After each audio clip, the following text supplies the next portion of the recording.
Bonjour à tous. Ces derniers jours, l'actualité économique a été grandement marquée par la loi travail. Nous reviendrons sur les grands points de ce projet de loi. Sur la twittosphère, ça parle également aide à l'embauche, bulletin de paye, URSSAF, compte personnel de formation et bien sûr, des dates à ne pas rater. Ces derniers jours, la loi travail a fait beaucoup de bruit. Le projet de loi ne sera finalement présenté en Conseil des ministres que le 24 mars. 15 jours de plus que la ministre Myriam El Khomri décrit comme une marge supplémentaire pour approfondir le dialogue avec les partenaires sociaux et enrichir cette loi. Mais concrètement, de quoi parle-t-on? Avec cette loi, qui n'en est encore qu'au stade d'avant-projet, le gouvernement souhaite assouplir le Code du travail. Retour sur les points majeurs. Premièrement, on compte une plus grande flexibilité du temps de travail. Les 35 heures restent de mise, mais les forfaits jours pourront être assouplis par des accords d'entreprise. Par exemple, la durée de travail quotidienne pourra être portée ponctuellement à 12 heures en cas d'activité accrue ou pour des motifs liés à l'organisation de l'entreprise. Si une société souhaite exceptionnellement aller jusqu'à 60 heures par semaine, elle devra par contre obtenir une autorisation de l'inspection du travail. Deuxième point, les heures supplémentaires. Dorénavant, pour définir la majoration, l'accord d'entreprise primera sur l'accord de branche. La majoration minimum est de 10%.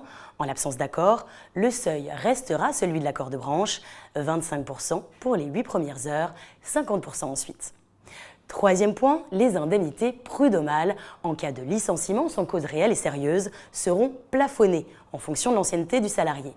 Par exemple, 3 mois de salaire pour des personnes qui auraient moins de 2 ans d'ancienneté ou 6 mois entre 2 et 5 ans d'ancienneté. Quatrième point, les règles du licenciement économique seront précisées dans le Code du travail. Ces critères seront définis par accord de branche, parmi elles la cessation d'activité de l'entreprise ou une baisse des commandes ou du chiffre d'affaires par rapport à l'année précédente. Cinquième point, les modalités du dialogue social changent. Désormais, pour être valides, les accords d'entreprise devront être approuvés par des syndicats ayant recueilli au moins 50% et non plus 30% des suffrages. En cas de non-accord et sous certaines conditions, un référendum au sein de l'entreprise pourra être organisé. Enfin, du côté des salariés, cette loi met en place le compte personnel d'activité pour attacher une série de droits sociaux comme la formation ou la pénibilité à la personne et non plus au statut. Un droit à la déconnexion est également créé pour que le travail via le numérique ne prenne pas trop d'ampleur sur la vie privée. Pour en savoir plus, vous pouvez vous renseigner sur le site gouvernement.fr. Vous y retrouverez l'avant-projet de loi ainsi qu'un vrai faux pour démêler les idées reçues et les dispositifs proposés. Au-delà de cette loi travail, d'autres mesures sont déjà effectives pour favoriser l'embauche au sein des entreprises. Entre les contrats aidés, les crédits d'impôt et les allégements de charges sociales, pas toujours facile de s'y retrouver et de savoir comment en bénéficier. Le journal L'Express L'Entreprise propose un tableau récapitulatif qui détaille 9 aides à l'embauche. Un moyen très pratique de découvrir ces dispositifs. On retrouve quelles sont les entreprises bénéficiaires, quel est le type d'embauche concerné et quelle est la nature de l'aide. Le bulletin de paye va être simplifié, une nouveauté actée ce 26 février au journal officiel. Concrètement, certains libellés vont fusionner, d'autres disparaître, comme par exemple la référence à l'organisme auquel l'employeur verse les cotisations de sécurité sociale. Le but est clair, rendre la fiche de paye plus visible. Ce nouveau bulletin ne comprendra qu'une quinzaine de lignes au lieu d'une quarantaine aujourd'hui.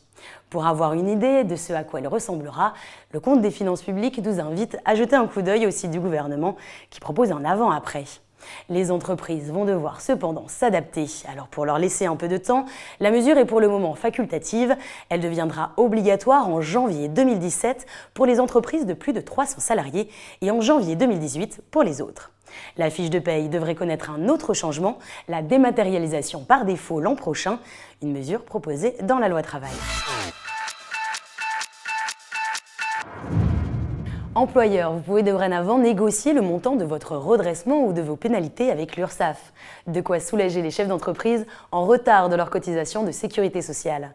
Pour le groupe de conseil en management, Fiabilis, c'est clairement un pas de géant vers les entreprises de bonne foi.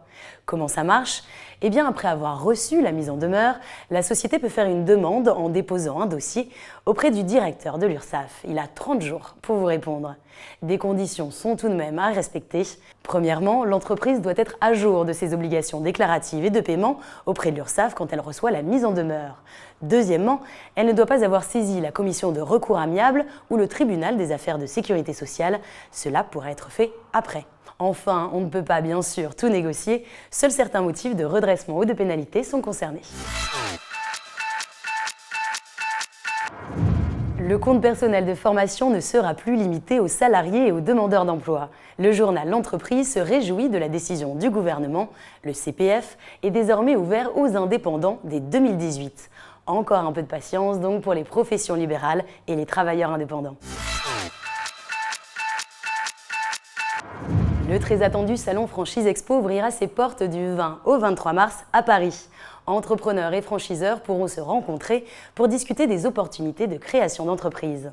Cette année, la Fédération française de la franchise se réjouit de voir le salon s'ouvrir à l'international. Plus de 460 marques françaises et étrangères seront présentes, ainsi que des professionnels du secteur pour vous apporter tous les conseils. Autre salon à ne pas rater, le salon de l'automobile de Genève. Ça se passe du 3 au 13 mars. Le journal suisse Le Temps annonce 88 premières mondiales. Un salon dédié aux professionnels de l'automobile, mais aussi aux passionnés. Et si vous êtes intéressé pour vous développer à l'étranger et que vous vivez en Rhône-Alpes, profitez du Forum international de Lyon. Cette 8e édition se déroulera les 22 et 23 mars. 35 pays seront représentés et 85 experts sont attendus pour vous renseigner sur les marchés, les modalités, les réglementations ou encore le financement. Merci de nous avoir suivis, on se retrouve très bientôt pour un prochain numéro et d'ici là, très bonne semaine à tous.